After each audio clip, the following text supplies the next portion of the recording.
2 weeks before, I went to a company related with some inventory project. அப்போ வந்து அங்கே உள்ள இன்வென்ட்ரி மேனேஜ்மெண்ட் பீப்புள் மேபி அவங்க purchase planning எல்லாம் சேர்ந்து வந்து பார்த்தீங்கன்னா எக்ஸஸ் இன்வென்ட்ரியை வந்து எப்படி வந்து பார்க்குறது அப்படிங்கிறது வந்து பார்த்தீங்கன்னா நிறையா தே ஆர் ஒர்க்கிங் ஸ்டாக் போட்டு தென் இதெல்லாம் பண்ணிகிட்டு இருந்தாங்க. இப்போ நம்ம சயா பிளானர் யூஸ் பண்ணி எப்படி வந்து அது ஈஸியாக பார்க்குறது அப்படிங்கிறத நம்ம வந்து பார்க்க போகிறோம். It's very super simple.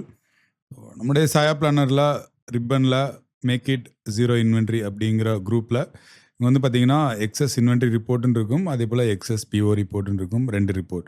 So when you click on this button, you go to the specific folder. Here you can see killing inventory report. Okay, 16/5 இன்னைக்கு டேட்டில் ஓப்பன் பண்ணி பார்த்தீங்கன்னா ஸோ இது எல்லாமே வந்து எவ்வளோ ஸ்டாக்கு, எவ்வளோ ரிசர்வ் ஆகிருக்கு, இன்னும் எவ்வளவு உங்களுக்கு வந்து பார்த்தீங்கன்னா ஓப்பன் ஸ்டாக்காக இருக்குது உங்களுடைய ரிசர்வேஷன் போக அப்படிங்கிறத வந்து பார்த்தீங்கன்னா 1 கிளிக்கில் பார்த்துடலாம்.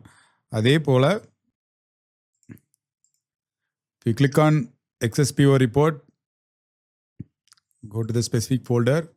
இங்கே வந்து பார்த்தீங்கன்னா உங்களுடைய purchase order report killing purchase order report இருக்கும். Just double click. அதே போல் உங்களுடைய பிஓ நம்பர், யார் உங்களுடைய சப்ளையர், எந்த பார்ட்டு, எவ்வளோ குவான்டிட்டி வந்து பார்த்தீங்கன்னா ஆர்டர் பண்ணியிருக்கீங்க, எவ்வளோ குவான்டிட்டி ரிசீவ் ஆயிடுச்சு, ஸோ அது போக எவ்வளோ ரிசர்வேஷன் போக எவ்வளோ ஓப்பன் குவான்டிட்டி இருக்குது. ஸோ இந்த ஓப்பன் குவான்டிட்டி எல்லாமே உங்களுடைய கில்லிங் இன்வென்ட்ரி தான். ஸோ இமீடியட்டாக வந்து நீங்கள் என்ன பண்ணணும்னா உங்களுடைய வெண்டார்கிட்ட பேசி இமீடியட்டாக இந்த குவான்டிட்டி எல்லாமே வந்து பார்த்தீங்கன்னா ஒன்று ரெடியூஸ் பண்ணுங்கள், அப்படி இல்லைன்னா ஃபஸ்ட் ப்ரியாரிட்டி வந்து பார்த்தீங்கன்னா கேன்சலேஷன்.